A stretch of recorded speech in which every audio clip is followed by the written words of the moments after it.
Hello and welcome back to the Diamond H. Marty here. Today we're going to change the oil and filter on my 2023 Worldlawn Diamondback XP lawnmower zero turn with a Kawasaki FX 691V. It's rolled around and it's an oil change time. I try to change my oil every 50 hours. And today's the day. I'm switching over to TRIAX 15W50 full synthetic engine oil. If you recall in previous videos, I mentioned that I'm switching over everything I have with the engine and gear case over to TRIAX Premium Lubricants. They're excellent products. One of the, if not the best that you can buy. It's very easy to purchase. You don't have to pay a membership fee or a preferred person or any of that mess, or go through a third party anything. You can get on the direct website on TRIAX website and order their products, and it shows up at your door anywhere from 2 days, no longer than 5 days from the point that you order it from. Anyway, I firmly believe in TriaxLubricants lubricants because I chose to try them out last year, and the results were phenomenal. I tried a new type engine oil in something different, and it even got better. Every time I try something new, I can instantly hear a difference, and in some cases paid for itself from getting extra mileage per gallon. But the confidence that I have in it is priceless. My engines run quieter. They run cooler. Up to one of my engines runs 4 degrees cooler than it did many years before. So I know it wasn't a fluke. Anyway, today my engine in my zero turn gets changed over to TRIAX 15W50. I'm also going to clean out the debris in the head. There's a access port on a full commercial FX model that you can loosen up the port and slide the plate out of the way, and to get any leaves or any debris that's been built up in the cylinder heads. And that's very important to do. Even if you don't have access ports, is to periodically check those heads for debris, because an air-cooled engine, that's the only way it has to cool off. And if that airway is blocked, it will overheat quicker, faster, and it will ruin your engine, if not blow it up. So anyway, let me shut up and let's get busy. Thanks you for being here, and thanks for watching. Okay, so the first thing we're going to do is take the end cap off the air cleaner, because what we need to remove is right here. And even though this slides out of the way, this will still have to come off if I have to reach in there and clean that out. So I'm also going to check the air cleaner. I'll have an air cleaner binder that has some vacuum on it.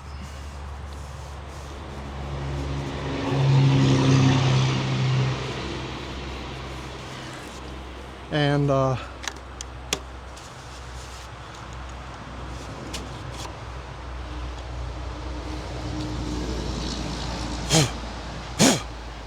little dusty, not bad.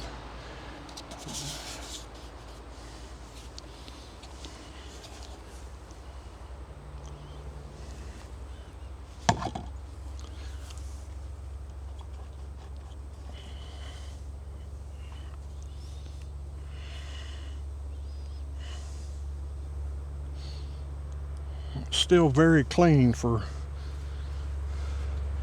40 something hours on it. I'm gonna wipe this off with a rag right quick. Actually, I'm not gonna waste video time wiping that off while I'm recording. Make sure that's pushed in. I'm gonna go ahead and take this inspection plate off, clean out plate. This is a 10mm bolt head.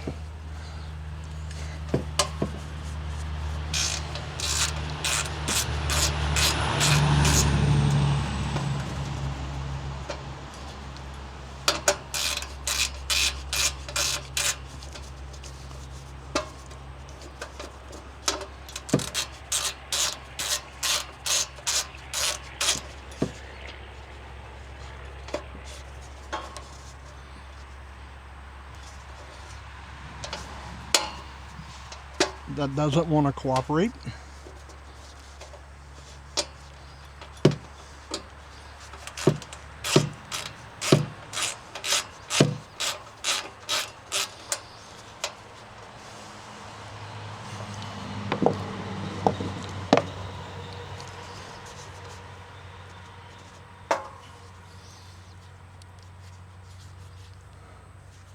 Huh. Weird. Okay, there is absolutely zero anything inside there. I don't know if you can tell. There are no leaves, no trash, no debris inside that cylinder head shroud, which is awesome news. And we're going to put this guy right back where we found it. That's the best news I've seen all day.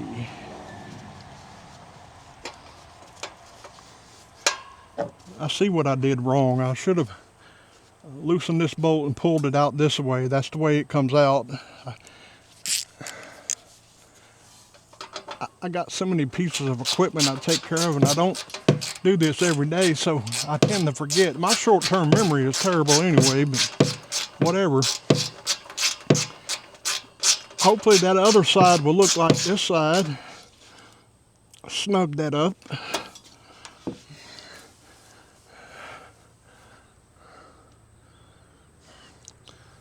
Move the camera over here.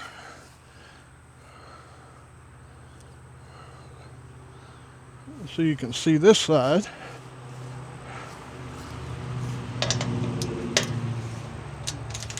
Reverse the ratchet, of course, Marty. Let's get a better swing on this ratchet here. You pay big money for these ratchets. Just fully utilize them. Isn't that what you say? That's what I say. Get your money's worth. Swing it wide. This has been a great mower. I've owned it, like I said, since July 2023. Bought brand new in Texarkana, Texas.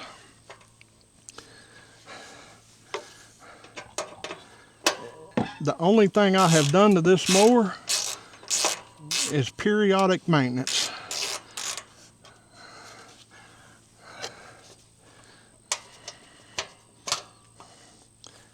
And to no surprise, there is absolutely nothing foreign in that shroud. Man, that is just amazing, honestly. For nothing, I mean nothing in there. Come on now, don't show out on me while I got the camera rolling. Don't embarrass me.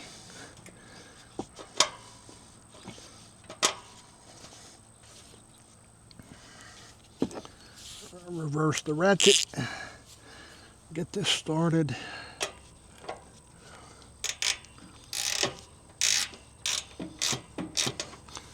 Now we flip it over and get a big wide swing on it here.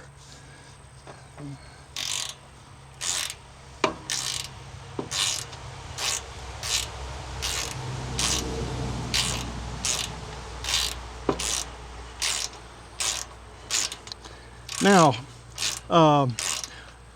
this Diamondback XP is a full commercial mower without a full commercial price. And contrary to popular belief, this mower is not made in China. It does, however, have a fabricated frame, like 99% of all lawnmowers in the United States come from. But this mower is mostly built and 100% assembled in Nebraska, in the United States of America, by United States Americans. I'm not kidding. I have not had to tighten up any loose bolts on this mower, had anything break. I haven't had anything come out of adjustment. I've changed blades, sharpened blades, and changed the oil and filters. That's it. I did a couple of weeks ago, my son and I serviced the transaxles. These are, yeah, I knew I'd forget the brand name. They're 3400s. Gear something. I knew I'd forget just as soon as I thought of it. Anyway, they're full commercial 3400 models, transaxles, and I put TRIAX Trans Zero full synthetic hydrostatic fluid in them, which is 20W50 weight. Some mowers, some transaxle manufacturers call for 20W50 engine oil. This particular one does the same thing, although they have their own brand. Hydro gear, that's the word I was looking for. Hydro gear. These are Hydro Gear 3400s. They're very, very powerful. They hold an incline like crazy, like Velcro. These tires help a lot too. They're semi-aggressive, but aggressive in a straight line. They also have side grip on them, which is excellent.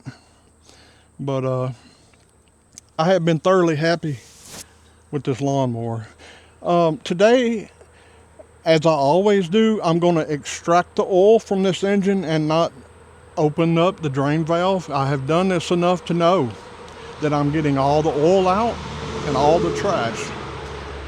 The first time I drained it with the drain valve and changed the oil filter. The second time I extracted it and opened the drain valve. The third time I did it the same way. I extracted the oil first and then opened up the drain valve to see what would come out.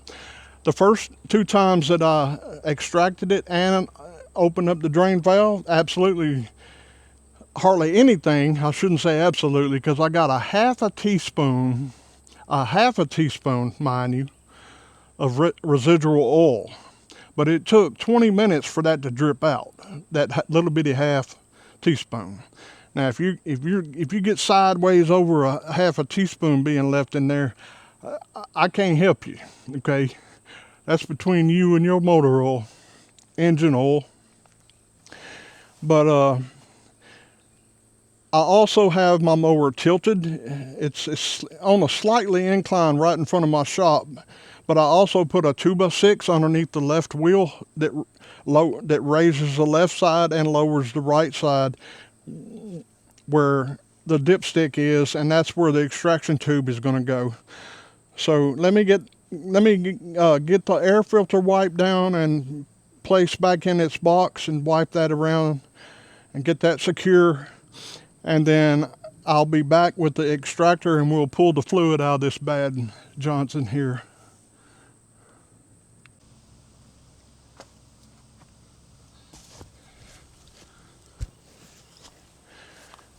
Okay, I'm going to remove the dipstick.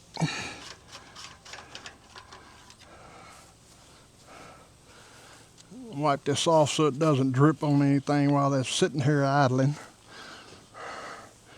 Put that right there. I already cleaned this tube to make sure there wasn't any debris on it. We're going to shove it down there in the dipstick. And check my camera to make sure we're recording all this fine information. Looking good there.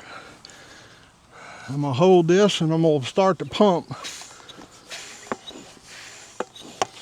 And there she goes.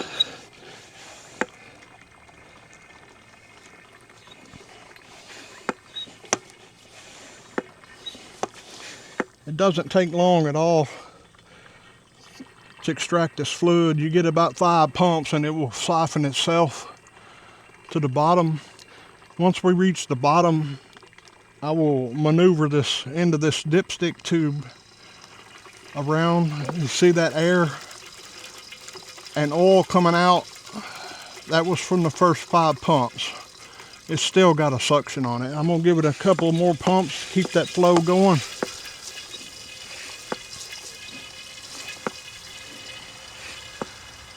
Pick it up and put it back down.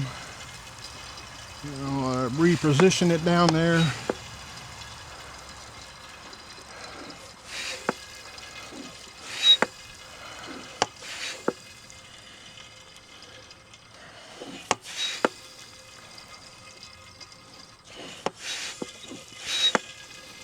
And that's about all we gonna get out of there.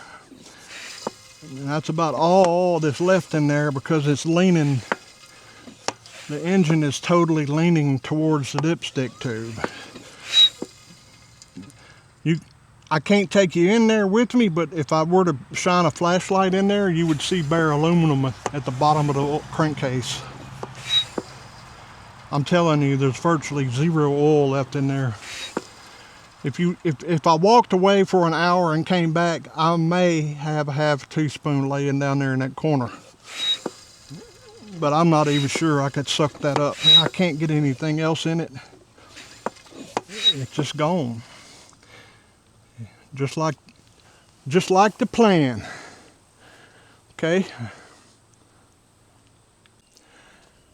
Okay, I'm gonna put a shop rag down underneath the oil filter because there is going to be some drippage,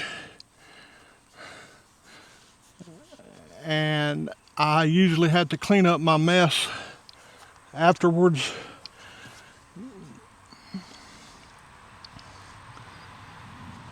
There's a drip tray underneath that oil filter that's about 2.5 to 3 inches wide, where the oil drips down the tray. The tray is about, I don't know, 2 3/4 inches long from the engine outward. So the engine oil that comes out of the filter housing and the filter, when I unscrew it, will drip onto the rag.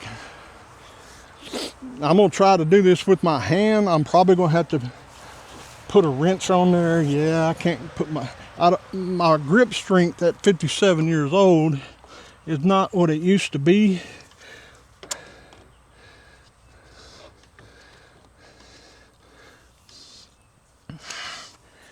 If you're wondering why this oil filter is so long, it's because it's a Donaldson, better equivalent to a Ford FL 400A.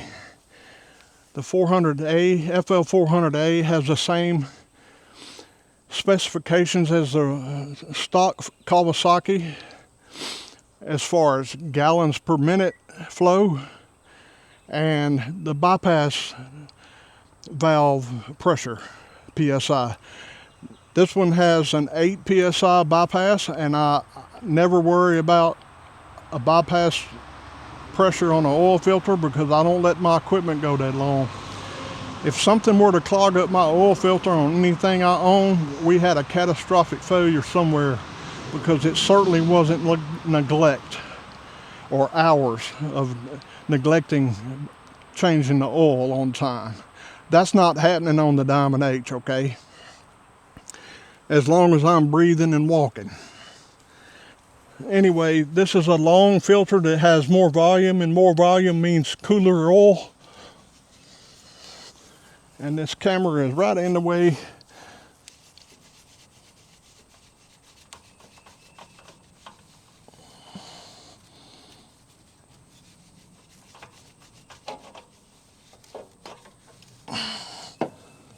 Okay, I didn't make a terrible mess. I made a slightly mess. Okay, I'm gonna steal my dipstick rag here and put that right there. And I'm going to reach down with the end of this clean rag, and I'm going to wipe off the face of that oil filter housing.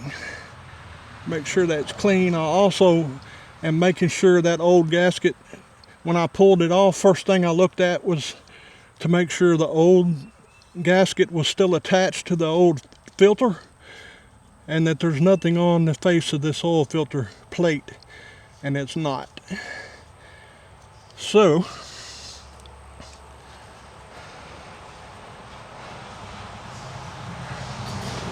and it was clean. That's 50 hours of oil usage. And believe me, these air-cooled Kawasaki's, they run hot. All these air-cooled run hot, and it's important to get either buy an engine oil that's rated for an air-cooled engine with higher zinc in it and other additives that take care of high heat, or you can be like Marty and use TRIAX 15W50 that has high amounts of zinc in it and moly and other additives, and that oil is designed for high heat applications and racing applications and street applications.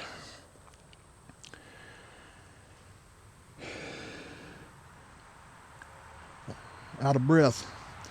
And it's a great oil. I'm gonna go grab the oil and I'll be right back. Under normal circumstances, a Kawasaki FX below the 800 series, I believe, hold 2 quarts even, or just a tad over 2 quarts.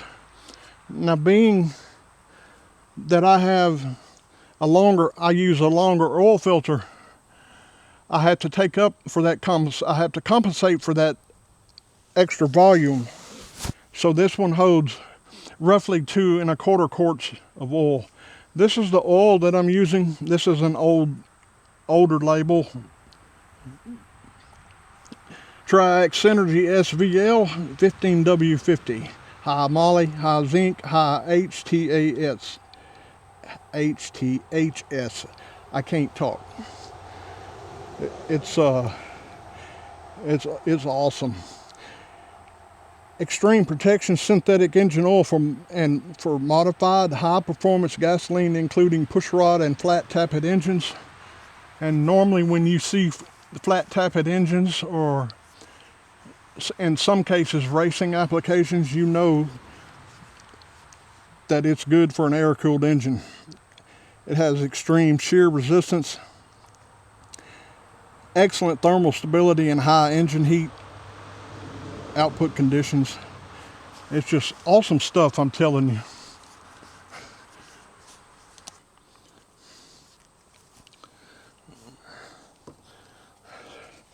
There's really no easy way to do this without getting in the way of the camera, so we're just going to do it. I'm going to pour the first 2 quarts in. Okay, I got the first 2 quarts in there, and I'm going to put the final little tip that I use. Maybe you can use this tip too. I usually, when I'm changing the quantity of volume of oil in a piece of engine or equipment, I take the time to find out exactly what that thing takes to get it on the full mark. And after that, I mark the next bottle, which is right there. That's how much I need to pour out of this fresh quart to that mark. The next oil change, it will be just that much more.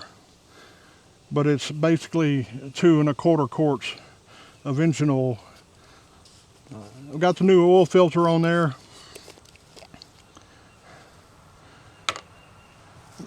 Pour the remaining. I don't pour it out on myself.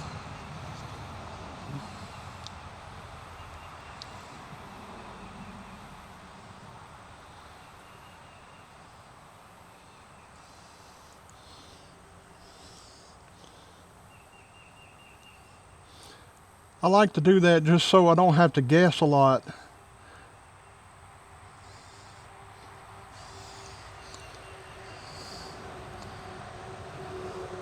Right dead on the money.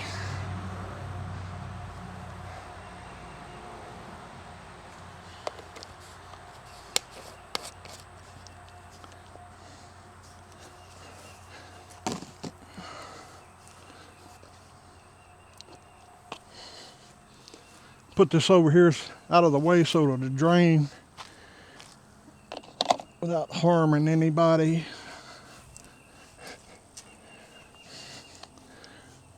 And put the dipstick in, and I'm going to crank the engine and let it run and circulate, and then I'm going to shut it off and get it off the ramp. I guess this will be the end of the video. Everything else after this point, after I finish cranking this up, is just like normal. Circulate your oil, let it sit on a flat surface,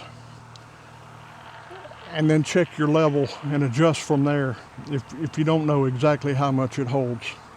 I'm going to go ahead and crank this up, check for leaks around the oil filter, which shouldn't be any, and let it circulate through the engine there for a few minutes. You probably can't tell on the camera, but I almost guarantee you this engine is going to be quieter than it was before.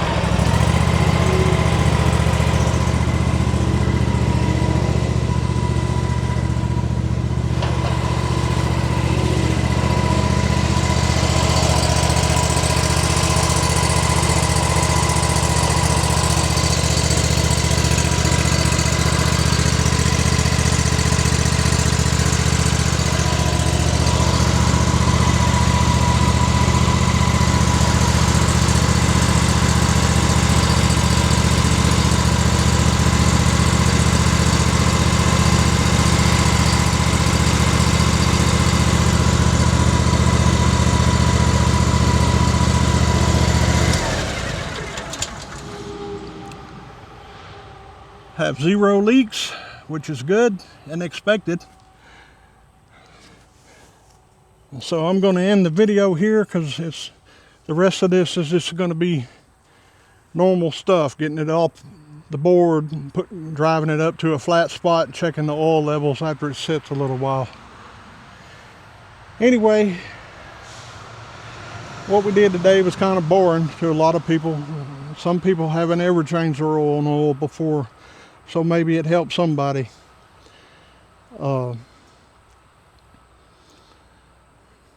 If you're interested in that oil filter, that was a Baldwin B243, the equivalent to a Ford FL400A. I forget the Donaldson number. The only reason I'm trying this Baldwin here is because I got a deal on a 2-pack of them that was not old stock, but new stock that was on sale. So I bought them to try it. It's exact same dimensions as the Donaldson and the FL400A with an 8 psi bypass spring. But again, I'm not worried about any bypass on anything I own. It's not going to get to that point. Anyway, thanks for watching. I hope you have a good afternoon. Thanks.